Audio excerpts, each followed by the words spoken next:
Bifurije umugoroba mwiza kuri mwebwe mwese mukomeje kudukurikira hano kuri Mutarama TV. Abantu mwari musanzwe mudukurikira ku Karabo TV kabiri, mushobora kunyura hano nyene kuri isheni hanyuma mugakanda subscribe, mugatangira kugenda mukurikira amakuru n'ibiganiro byacu, mugakanda like, mugatanga ibitekerezo ndetse amakuru n'ibiganiro byacu mukabisangiza ku nshuti zanyu. Hanyuma turi mu mugoroba ku wa mbere, turi ku itariki 30 z'ukwezi kwa gatandatu umwaka wa 2025. Reka nongere mbahereze ikaze, nizere ko buri wese yiriwe neza, buri wese iyi ndwi yayitangiye neza. Mbifurije kandi kuzaronka ibyiza byose mwifuza muri iki cyumweru kandi mukazagisoza neza. Hanyuma munyemere mbagezaho amakuru agezweho muri kano kanya, amakuru akomeje kugenda atugeraho. Loni yishimiye amasezerano amaze iminsi avugisha batari bake yasinywe hagati y'u Rwanda ndetse na Repubulika Iharanira Demokarasi ya Kongo nk'uko bikomeje kugenda bigaragara. Naho FARDC yarashe indege yari ishyiriye ibiryo impunzi nk'uko ndi kugenda mbibona, ariko kandi muranyemerera nongere mbabwire yuko ingabo z'u Burundi by'umwihariko zongeye gushimangira yuko zikomeje gukora amaprasi akomeye cyane hano muri Kivu y'Amajyepfo mu rwego rwo kugira ngo ziburizemwo imigambi iyo ari yo yose ishobora kuzatuma ibintu byongera kuzama ndetse no gufata intera, ndetse banavuze yuko bakomeje gushakisha uburyo bwose bushoboka bwo gutuma by'umwihariko abagambanyi ndetse n'abaterabwoba by'umwihariko bahagarika gusatira imipaka ihuza Burundi ndetse na Kongo ndetse n'indi mijyi itandukanye irimo nka za Uvira ndetse no mu bindi bice bigiye bitandukanye nk'uko amakuru akomeje kugenda tugera bivuga. Ese Kongo ishobora gusenya FDL mu mezi agera muri 3? Dore bimwe rero nyine ibi ni bimwe mu bikomeje gusabwa muri aya masezerano amaze iminsi ashyizweho umukono nk'uko bikomeje kugenda bigaragara cyangwa se nk'uko bikomeje kugenda bitangazwa. Mwongeye kwirirwa neza mwese, nanabifurije umugoroba mwiza kuri mwebwe mwese mukomeje kudukurikira ndetse n'abakomeje kubara natwe mu makuru n'ibiganiro byacu. Munyemerere turebere hamwe amakuru agezweho muri uyu mugoroba cyangwa se muri aya masaha. Reka mbabwire ngo nyamuneka rwose niba ari ubwa mbere ugeze hano kanda handitse subscribe kugira ngo ubashe kuzajya ukurikira amakuru n'ibiganiro byacu ndetse ibiganiro byacu unabisangize ku nshuti zawe, dore ko twibanda ku makuru agezweho abakomeje kugenda avugwa agendanye n'umutekano, politike, diplomasi ndetse n'ibindi bigiye bitandukanye. Kaze kuri mwebwe mwese rero nyene, niba uri mu Burundi ndakwifuriza ibihe byiza, niba uri mu Rwanda ndakwifuriza kumererwa neza cyane, niba uri muri Uganda, Tanzania, Kenya ndetse n'ahandi, abari bwota amasimbi mu bihugu bya kure mwese mbifurije ibihe byiza ndetse mbifurije kumererwa neza cyane. Nyamuneka reka nkubwire ngo aya makuru reka tuyatangirire by'umwihariko hano muri Kivu y'Amajyepfo ahakomeje kugenda hagaragara amakuru agiye atandukanye. Ingabo z'u Burundi bivuga ko zongeye guhagarika by'umwihariko ibitero by'umwanzi byari bije biturutse mu bice bigiye bitandukanye bya za Kamanyora byashaka kwinjira mu gice cya Uvira nk'uko amakuru akomeje kugenda tugera bivuga. Nk'uko bitangazwa n'abaganiye na Radio Okapi, bivuga yuko aha muri Uvira hari hagiye kugabwa igitero gikomeye cyane ariko kiza kuburizwamo nyuma y'akazi gakomeye cyane kakozwe n'ubutasi bw'ingabo z'Abarundi. Bivuga ko ingabo z'u Burundi zikomeje kuba maso mu rwego rwo kuburizamo ibyo ari byo byose bishobora kongera guhungabanya umutekano w'abaturage cyangwa se kongera gutuma abasivile bongera gusubira mu kaga. Kugeza ubu ngo hakomeje kugaragara ituze ndetse n'umutekano muri Kivu y'Amajyepfo, mu gihe abakurikiranira hafi ibibera ku butaka bwa Kongo bakomeza gushimangira ndetse no kugaragaza neza yuko muri iki gice akomeje kugaragara ituze nk'uko bivuga. Na makuru rero akomeje kugenda tugeraho mu gihe abakomeje kugenda bakurikiranira hafi ibikomeje kubera ku butaka bwa Kongo bashimangira ndetse bakanagaragaza neza yuko intambara ikomeje gutuma ibintu birushaho kuzamba by'umwihariko hano muri Kivu y'Amajyepfo ndetse n'iy'Amajyaruguru. Nubwo kandi impande zombi zakomeje gushakisha uburyo hashobora kugaragara ituze ndetse by'umwihariko n'amahoro, ku rundi ruhande bivuga ko umutwe wa 23 ngo waba udatuje ukomeje gushakisha uburyo bwose ndetse n'impamvu zose zishobora kuba zatuma nyene hagaragara cyangwa se bashobora gukomeza kwigarurira ibindi bice bigiye bitandukanye nk'uko bikomeje kugenda bigaragara cyangwa se nk'uko amakuru akomeje kugenda atugera bivuga.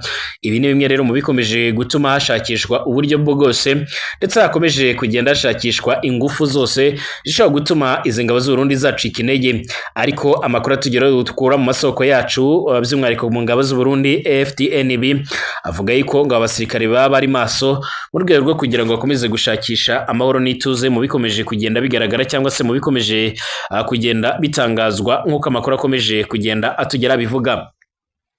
Amasezerano yasinywe hagati y'u Rwanda ndetse na Repubulika ya Demokarasi ya Kongo akomeje kuba amasezerano y'amateka. Ni amasezerano akomeje kuvugwaho cyane mu bitangazamakuru bigiye bitandukanye, byaba ibyo hirya no hino mu isi, ariko kandi yanagarutswe n'abayobozi bagiye batandukanye.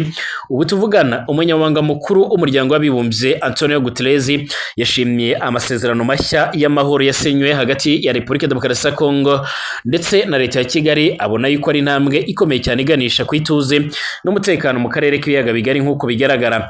Aya masezerano yasinywe kuwa gatanu tariki 27 Kamena 2025 hagati ya Minisitiri w'Ububanyi n'Amahanga w'u Rwanda Olivier Nduhungirehe ndetse na mugenzi we wa Kongo Madame Therese Kayikwamba, imbere y'intumwa rero by'umwihariko ya Leta Zunze Ubumwe za Amerika Michael Rubio. Aya masezerano yibanda by'umwihariko kubahana mu busugire bw'imipaka, guhagarika ubufasha imitwe itwaje intwaro ku mitwe itwaje intwaro ndetse no gukemura amakimbirane mu mahoro. Icy'ingenzi asaba by'umwihariko kandi kurandura burundu umutwe wa FDLR ushinzwa kugira uruhare rukomeye cyane mu bikorwa by'iterabwoba ndetse no kuba warashinzwe n'abagize uruhare rukomeye cyane muri jenoside yakorewe abatutsi mu Rwanda mu mwaka w'1994. Amasezerano by'umwihariko anateganya ubufatanye mu by'umutekano, guteza imbere ubukungu bw'akarere ndetse no gufasha mu gutahuka kw'impunzi ndetse n'abaturage bimuwe ku ngufu, bigamije amahoro arambye ndetse n'iterambere rusange. Abinyujije ku rukuta rwe rwa X yazitwa Twitter, Antonio Guterres yashimiye Leta Zunze Ubumwe za Amerika ku bufasha bwayo muri uru rugendo, anizeza ko Loni izakomeza gufatanya n'impande zombi mu ishyirwa mu bikorwa ry'aya masezerano nk'uko bigaragara. Aya masezerano kandi yakiriwe neza n'abayobozi ndetse n'abanyepolitiki batandukanye ku isi, by'umwihariko bayabonamo amahirwe mashya ku kugarura ituze mu burasirazuba bwa RDC n'akarere kose muri rusange nk'uko bigaragara. Aya masezerano kandi byitezwe yuko ashobora kuzahindura ibintu ku butaka bwa Kongo ndetse agacogoza n'umwuka mubi wakomeje kugenda ugaragara hagati y'u Rwanda ndetse na Repubulika ya Demokarasi ya Kongo. Ku ikubitiro, Repubulika ya Demokarasi ya Kongo yakunze kumvikana ishinze u Rwanda gufasha umutwe wa M23 mu bikorwa bigiye bitandukanye, haba mu buryo bwa gisirikare ndetse no mu bw'ibikoresho, ariko kandi u Rwanda rwarabihakanye, ahubwo u Rwanda rwongera kwikoma ndetse no gushinza leta ya Tshisekedi gufatanya n'umutwe wa FDLR ugizwe n'abasize bakoze jenoside mu Rwanda mu mwaka w'1994. Ibi biri mu bintu byakomeje kugenda bikurura umwuka mubi ndetse binazamura by'umwihariko umwuka w'intambara, ku buryo ibitangazamakuru byinshi ndetse n'abasesenguzi barashimangiye ko mu gihe nta cyaba gikozwe, ibi ubwabyo bishobora kuzabyara amakimbirane akomeye cyane kuko bikomeje kugenda bigaragara. Ibi rero biri mu bikomeje kugenda bishimisha abatari bakeya nyuma y'aya masezerano yamaze kugenda agerwaho. Ni nako kandi kugeza ubu bwana Donald Trump yahise atangaza n'amabaruwa yoherereje bwana Tshisekedi ndetse n'umugenzi we w'u Rwanda Paul Kagame kugira ngo nabo bazahurire i Washington DC muri White House kugira ngo bashyire nabo mukora ku masezerano, hanyuma ibintu birusheho kuba byagenda neza cyane. Naho ihuriro ry'ingabo zirwana ku ruhande rwa Repubulika ya Demokarasi ya Kongo bivuga ko ryamishije ibisasu ku ndege y'umuryango utabara imbabare Croix Rouge muri Minembwe zikoresheje indege nto zitagira abapilote drone, zikomeretsa by'umwihariko zikomeretsa n'abasivile. Mu gitondo cyo kuwa mbere tariki kuri iyi tariki nk'uko bikomeje kugenda bigaragara ya 30 nibwo iri huriro ryabyutse rero rirasa kuri indege ya Croix Rouge rikoresheje drone, ubwo rero yari yaje mu Minembwe mu bikorwa byo gutabara abaturage bakuye mu byabo n'intambara ibazaniye ibyo kurya nk'uko bigaragara. Iyi ndege yaje ku munsi w'ejo ku cyumweru ubwo yagiraga mu misozi ya Minembwe, ngo yaje kugira ari ikibazo ubwo yashakaga kugwa by'umwihariko ku kibuga cy'indege cya Kiziba kiri mu Minembwe, ariko kandi kubw'impanuka igwa hakurya by'umwihariko kuba igishigo nk'uko amakuru akomeza kugenda tugera bivuga. Ubwo iyo mpanuka kandi yabaga byavuzwe ko itari yangiritse cyane, ahubwo ko by'umwihariko yakomeretse ku ibaba by'umwihariko ryayo ry'iburyo ndetse ko nta muntu wayiguyemwo usibye umwe rero mu bakozi bayo wayikomerekeyemwo, nabwo byoroheje cyane nk'uko aya makuru akomeza kugenda abivuga. Umwe mu batangabuhamya bari aho ngaho rero ibi byabereye yagize ati FARDC yatwitse ya ndege ya Croix Rouge yari yagemuriye abaturage bakuye mu byabo n'ibitero bya Mayimayi, bayirashe ibisasu by'umwihariko barayirangiza nk'uko bigaragara. Yongeyeho ko kandi hari n'abasivile babiri bakomerekejwe n'ibyo bisasu byanatewe n'iyo drone kuri ubu butaka, bakaba bahise bajyanwa kwa muganga. Mu mpera z'ukwezi kwa kabiri kandi uyu mwaka nibwo kandi iyi drone y'ihuriro ry'ingabo za Kongo yateye ibisasu mu Minembwe, aho rero by'umwihariko yabiteye mu bihe bitandukanye kandi ibirasa ahantu henshi cyane. Muri ibyo bisasu kandi hari ibyatewe Irondo, Ikiziba ku kibuga cy'indege cyaho, ibindi ibitera mu irango rya Nyarujoka ndetse n'ahitwa Igakangara. Icyo gihe kandi nabwo byahitanye abantu batari bakeya, binangiza n'imyaka y'abaturage, harimo rero ndetse n'ikibuga cy'indege cya Minembwe giherereye Ikiziba nk'uko bigaragara. Ku rundi ruhande kandi amakuru avuga yuko iyi ndege ngo yaba yarizanye ibindi bintu bitameze neza, bishobora kuzateza ibibazo n'ubundi kuri izi ngabo za leta ya Kongo nk'uko amakuru akomeje kugenda tugera bivuga. Nubwo bihagaze bityo kandi bikaba byatangajwe ko iyi ndege ari iya Croix Rouge, ntabwo haragaragara itangazo ryemeza neza ko ari iya Croix Rouge, ariko kandi ku rundi ruhande abakurikiranira hamwe ibikomeje kugenda biba bakomeza gushimangira ndetse no kwemeza neza yuko ibi bigendanye n'iyi ndege ngo yaba ari indege yo ku ruhande rwa M23, nubwo bahise bayitirira iya Croix Rouge nk'uko amakuru akomeje kugenda atugera bivuga.